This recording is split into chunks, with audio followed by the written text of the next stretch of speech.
뜻을 정합시다 하고 기도하겠습니다. 여러분들 우리가 어떤 일들을 할 때 뜻을 정한다라는 것은 굉장히 중요합니다. 그냥 되는 대로 하는 게 아니라 어떤 일들을 시작하기 전에 마음속으로 내가 어떻게 하겠다라고 하는 그 뜻을 먼저 정하는 것. 우리가 새 학기가 시작이 될 때에도 그냥 또 3학년, 2학년, 1학년이라고 하는 것을 그냥 맞이하는 게 아니라 뜻을 정하셔야 돼요. 마치 다니엘이 뜻을 정하고 그 포로 생활하는 가운데에도 자신의 신앙을 뜻 가운데에서 이렇게 꾸려나갔던 것처럼 여러분들이 그냥 맞이하면 안 됩니다. 새해를 그냥 맞이하면 안 되고 새 학기를 그냥 맞이하면 안 되고 새로운 또 이제 봄날을 그냥 맞이하면 안 됩니다. 반드시 뜻을 정해서 그 일들을 여러분들이 이루어 나가겠다라고 하는 그런 그 목표, 바울이 바라봤던 표대, 그 표대를 바라보고 나아갈 수 있기를 주님의 이름으로 부탁을 드립니다. 특별히 오전에 이어서 우리가 이 기도에 대해서 좀 같이 살펴보겠는데요. 우리가 기도를 못하는 이유들 가운데 바로 이 장벽이라는 게 있습니다. 자기들 나름대로 가지고 있는 그런 그 장벽들이 있는데 그 장벽을 넘지 못하면 우리의 신앙도 항상 그 수준에 머물든지 아니면 그 장벽을 뛰어넘어서 한 단계 더 성장을 하든지 바로 이러한 시기의 어떤 갈림길이 그 장벽 앞에 놓여져 있습니다. 오늘 이 시간을 통해서도 저 여러분들 그 장벽들을 좀 우리가 좀 한 단계씩 뛰어넘어 나갈 수 있기를 바랍니다. 아마 이 자리에도 기도하면 1분 기도, 그죠? 식사 기도 외에는 전혀 기도 자체가 안 되는 분들이 있을 겁니다. 그 장벽이에요.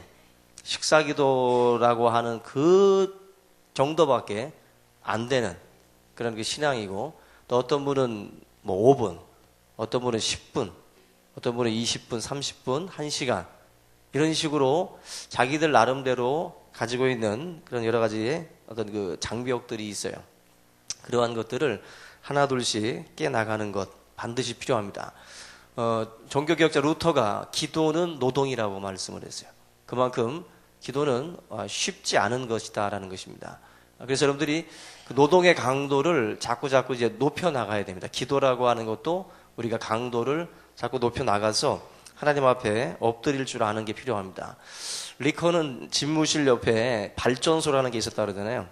집무실 옆에 발전소라는 그 이름을 붙여놓고 그 동력, 전기를 끌어올리는 발전소가 아니라 자기의 무너진 어떤 그 심령이나 이런 것들을 일으켜주는 그런 영적인 발전소를 집무실 옆에다 뒀다는 거죠. 그래서 문제가 있고 난제가 있을 때마다 그 집무실에 들어가서 기도하고 그러면서 또 영적으로 충만함을 덧입고 또 나와서 대통령 사무를 또 봐왔다는 거예요. 참 놀랍지 않습니까? 우리나라 뭐 각자 대통령의 어떤 그 종교 행사에 가는 게 참 민감한 문제긴 하지만 대통령들이 뭐 개인적으로는 어떤 기도하는 대통령이 좀 나와서 그러한 어떤 역사들을 이루어 나갔으면 하는 바람입니다. 이명박 대통령은 어떻게 했는지 모르겠는데 하도 욕을 많이 먹어가지고 어떤 우리 어지간하면 대통령 되지 말까 봐요, 그죠? 뭐 대통령 돼서 덕본 대통령들이 없어가지고 정말로 제대로 하지 않는 이상은 참 그 자리는 어떻게 보면은 그렇게 교회적으로는 덕을 세우지 못하는 자리라고 볼 수가 있을 정도입니다. 그만큼 어려운 자리인데 이런 미국에 있는 그 대통령들 가운데에 그런 식으로 어떤 자신들의 일들을 감당했던 걸 보면 여러분들이 만약에 대통령이 아니더라도 어떤 뭐 사업을 경영하시는 또 나중에 이제 사장님이 되고 회장님이 됐을 때에도 간이로다 조그맣게라도 그런 이렇게 기도방 같은 거 하나 만들어서 사무실에다가 그래서 그 속에 들어가서 하나님과 교제하고 나와서 해와 같이 빛나는 얼굴로 또 사원들을 보고 그러면 아마 하나님께서 여러분들의 그 일터 위에도 놀랍게 하나님 역사 하시리라고 믿습니다. 우리가 이 난제를 만났을 때 그러한 자세, 내가 하나님 앞에 기도해야 되겠다라고 하는 그 자세가 기본적으로 우리가 지금 깔려 있어야 됩니다. 그러면 난제를 만날 때 무슨 생각부터 하고 있습니까? 근데 보면 성도들 가운데도 문제를 만나면 대번 목회자나 또 아니면 주회전에 나와서 기도하는 것을 먼저 찾는 분들이 있어요. 그리고 전혀 그런 거는 이제 신경 안 쓰는 분들이 있고 두 패로 쫙 갈려요. 홍해바다 갈라지듯이 두로 쫙 나눠집니다. 어느 패에 서시겠어요? 하나님의 전을 찾아 나오셔야 돼요. 먼저는 기본적으로. 그래서 항상 그러죠. 주님 앞으로 나아가는 그 길에 잡초가 무성하면 안 됩니다. 그 길이 닦여져 있으셔야 돼요. 그래서 항상 나오셔서 하나님의 전에서 주님을 찾고 기도하는 삶이 될 수 있기를 주의 이름으로 부탁을 드립니다. 우리가 이번 오늘 우리 주일학교 친구 초청 잔치 같은 경우도 전도라는 것도 전도의 영성도 사실은 기도 영성입니다. 전도의 문이 열리도록 기도해 달라고 사도 바울이 부탁하잖아요. 전도라는 것도 사실 그냥 달려들으면 안 돼요. 반드시 하나님 앞에 기도하는 가운데에 계속 영적으로 우리가 하나님 앞에 어떤 구하고 찾는 시간들이 필요합니다. 그래서 머릿속에 여러분들 전도는 기도와 깊은 연관이 있다는 것을 꼭 기억하셔야 됩니다. 그냥 데리고 오면 되지가 아니에요. 하나님 앞에 기도하는 가운데에 하나님께서 그들의 마음도 움직이고 또 하나님이 여러분들의 그 기도에 권세를 또 허락하셔서 여러분들의 그 사역 가운데에 또 표적과 기사가 나타날 수 있도록. 이 표적과 기사라는 것은 놀라운 것 중에 하나가 나는 약한데 나는 아무 능력이 없는데 하나님이 우리를 그냥 사용하시는 거예요. 우리를 쓰시는 거라고. 그래서 내가 누군가를 만나서 하는 말과 내가 그를 위해서 기도한 그 기도에 하나님이 힘을 실어주는 거예요. 힘을 실어주는 거예요.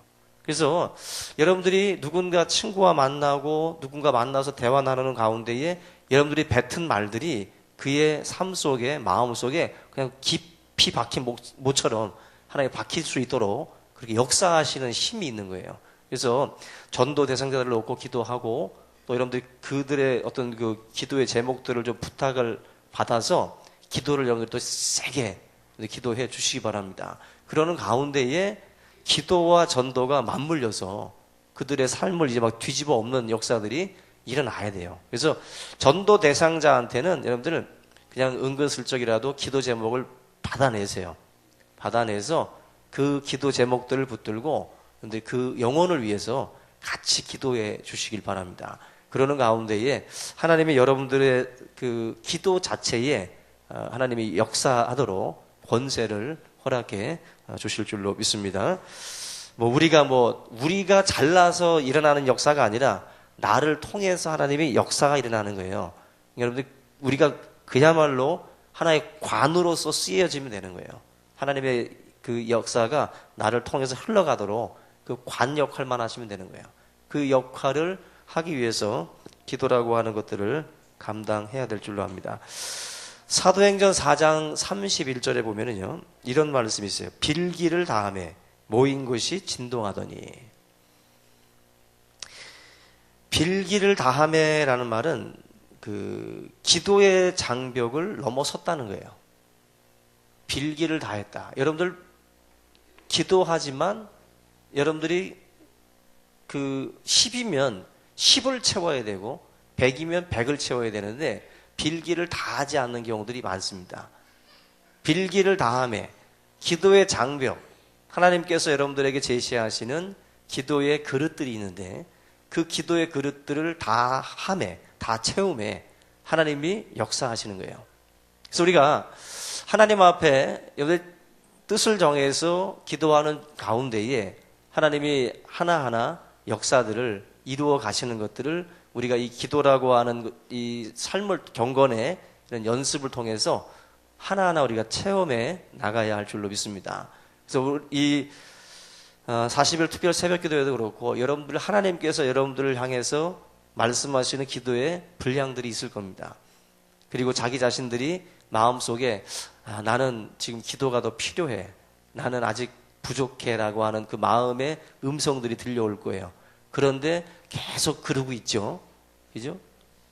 하나님께서 계속 자기 스스로도 나는 지금 무언가 지금 하나님 앞에 많은 것들이 부족함을 알면서도 우리가 그걸 지금 채우지 못해요. 이 기도가 향연이 돼서 하나님의 보좌 앞에 올라갑니다.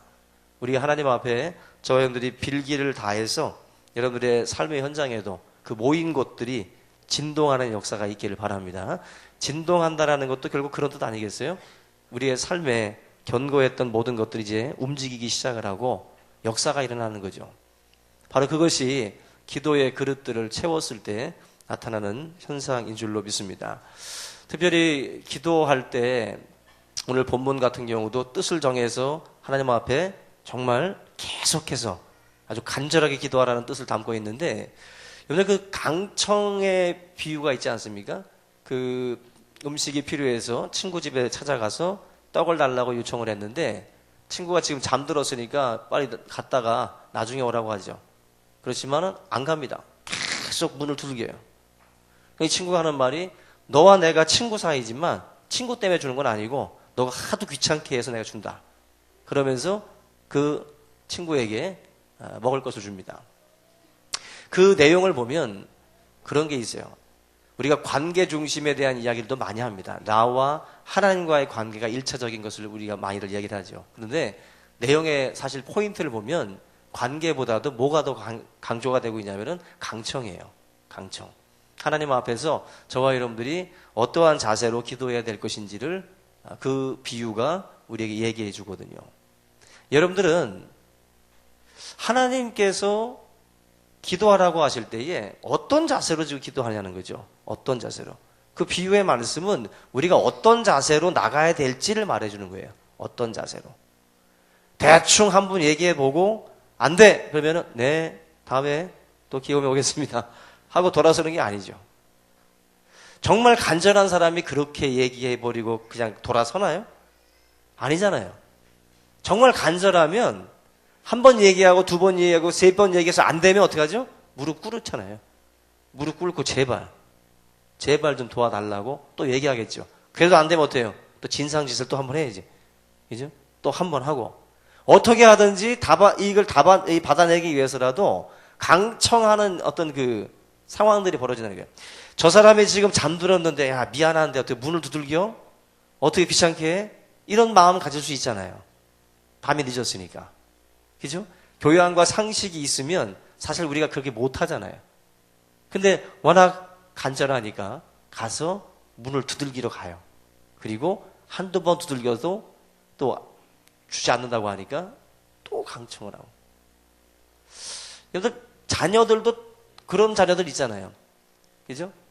한번 얘기해서 부모님이 안 돼! 그러면은 네, 아빠 하고서 그냥 시무룩한 표정으로 돌아서는 자녀들이 있고, 또 계속 아빠 하면서 안마하고 두들기고, 그죠? 구두 닦고 숟가락 놔주고, 그죠?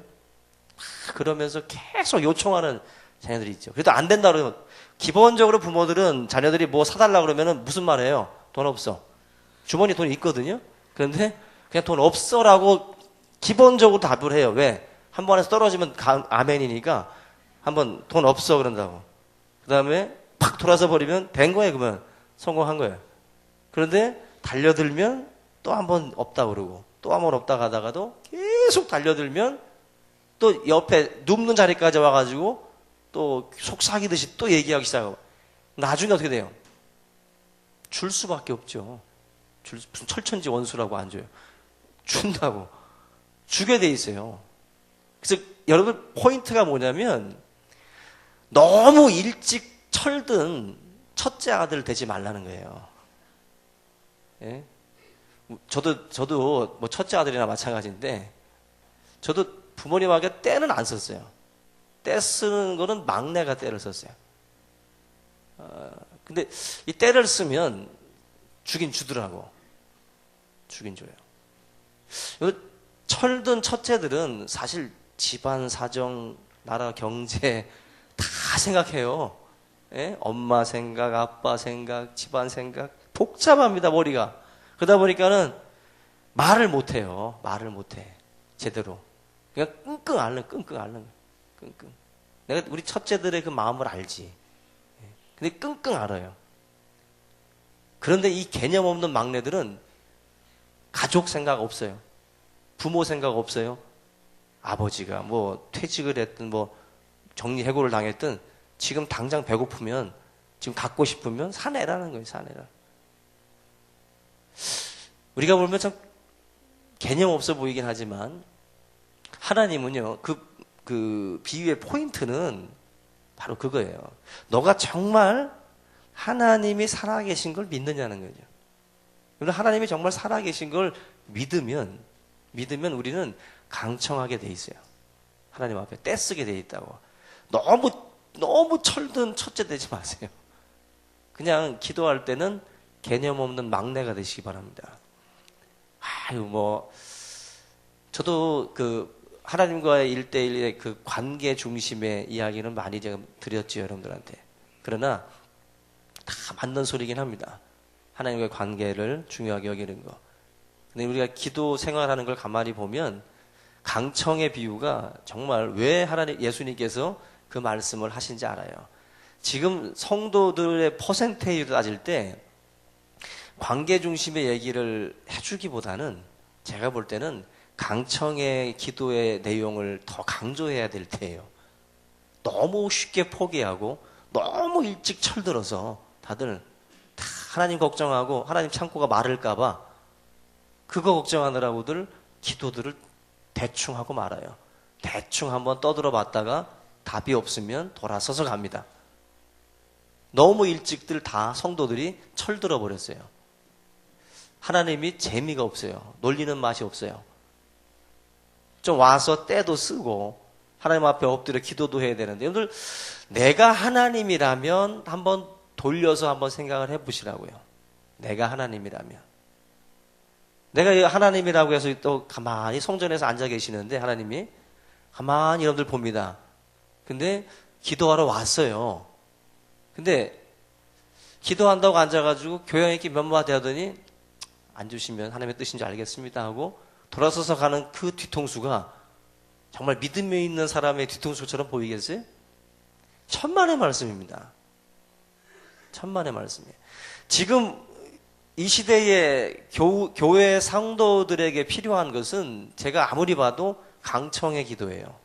떼쓰는 기도가 먼저는 필요하지, 그 수준 있는 교양 있고 그런 그 관계에 어떤 그 집중하라는 그 기도는 나중에 가르쳐야 될 것 같이 보여요. 나중에. 여러분들 이 시기는 누가 되라고요? 현수가 되라고. 새은이가 되고, 태영이가 되고, 이렇게 막내들이 돼서 하나님 앞에 기도하시라고요. 거기에 하나님의 응답이 따라올 줄로 믿습니다. 여러분들의 신앙 자체가 그러한 신앙으로 나가서 뜻을 딱 정하고 하나님 앞에 간절하게 기도하세요. 그래서 이번 40일 새벽 기도는 누가 와서 기도하는 시간? 막내들이 와서 기도하는 시간이 꼭 되시기 바랍니다.